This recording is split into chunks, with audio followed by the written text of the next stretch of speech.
All right. Hi, everybody. The year 2024 is coming to an end. We are in the last 2 weeks of 2024, which means it's time to reflect on the progress that you have made this year. And I guess that's what many people are doing towards the end of a calendar year. They are asking themselves, have I really reached the goals I set myself earlier this year?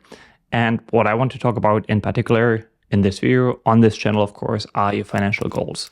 So I think it's really important to sit down and reflect on, well, whatever your name is. Like I myself could, for example, say, Renee, have you really reached the goals that you were aiming to accomplish in 2024? And I guess anyone who's at least a little bit into your personal development will acknowledge how important it is to set goals for yourself in the first place. You have probably come across methodologies to set goals the right way, to really hold yourself accountable, to come up with realistic goals, to come up with goals that still require you to work hard. But I guess something a lot of people can also resonate with is that the majority of people still fail to accomplish the goals that they were aiming to accomplish over a given time period. And I guess you have to wonder, why is that? People understand that having goals is important, that noting down your goals is important. But I would argue that still at least 90% of people who set out to achieve goals in various areas of their lives fail to actually do so over a longer time frame, like a 12-month period. And I think that's astonishing because given the world we are living in right now, it seems like all of the information you would need to achieve your goals, for example, in the world of finances, is out there. But if you look around in your social circle, for example, you will have to realize that very few people are really progressing dramatically, not only in terms of their personal growth, but also in terms of their finances, some of their material belongings over a given time frame.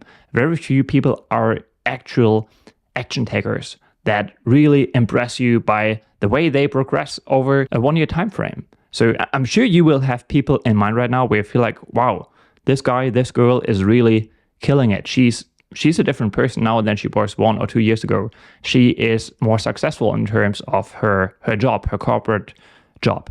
Maybe she's way more successful in terms of her overall wealth as a result of the investments he or she has made. But then again, there are probably 10 other people you can think of who are barely moving forward at all. And given the fact that what I just said, people understanding that having goals is important, given the fact that all of the information is seemingly out there, why do they still fail? And I can come up with a bunch of reasons for that, but I think the biggest one is a lack of commitment. So what I can tell you from my experience is that people oftentimes just don't want it bad enough. And as I'm talking to a lot of people who, especially at the beginning of the year, are thinking, well, maybe I should take my finances, my investing practice a little more seriously. I'm talking to a lot of these people and I realize that, and I think I have to set stronger filters there. A lot of people don't really want it. So for example, you might have watched some of my portfolio roasting videos, and a few of the people whose portfolio we roasted, so when I say we, I'm speaking of myself and Andrew, have actually reached out to me because the portfolio roasting has showed them that they probably don't know enough about investing to do the active investing they are pursuing right now. So sometimes they have reached out to me, but they have never followed through to actually get a mentor, to get access to a proven strategy that will help you facilitate to actually achieve your long-term goals by achieving returns that beat the market, which is arguably more important right now than ever due to the current valuation of US stocks as a whole. Betting on the S&P 500 right now is something I would not feel 100% comfortable with. Betting on the NASDAQ with companies like MicroStrategy joining the index right now, that is not something I would like to own.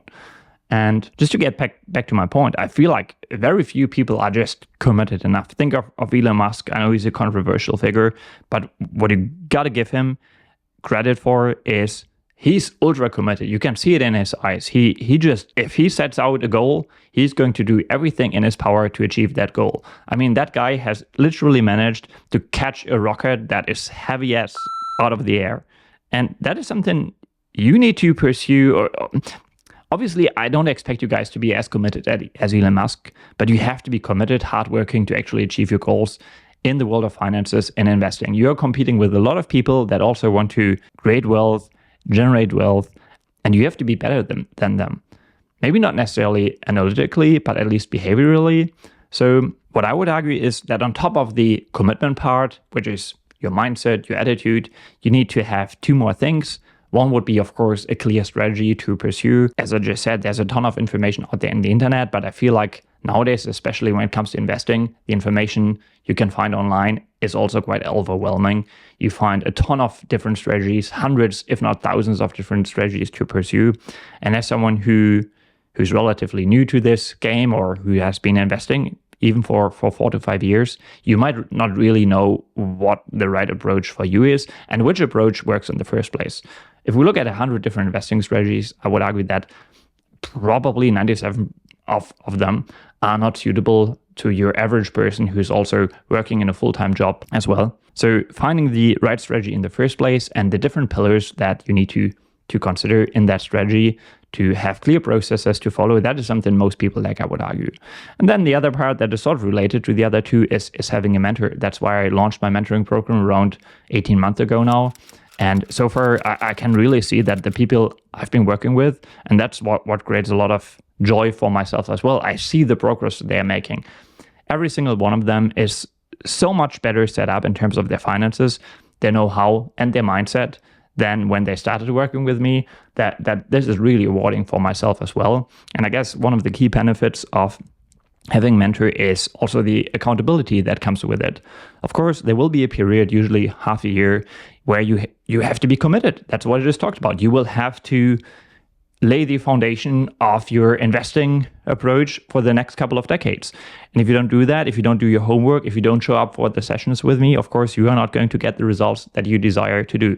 What I always tell people in some of the first sessions, or actually the very first session when I get to know the people, is what I can do is I can open the door for them. I can show them how to do it, how to beat the market, but they are the people who will have to go through the door.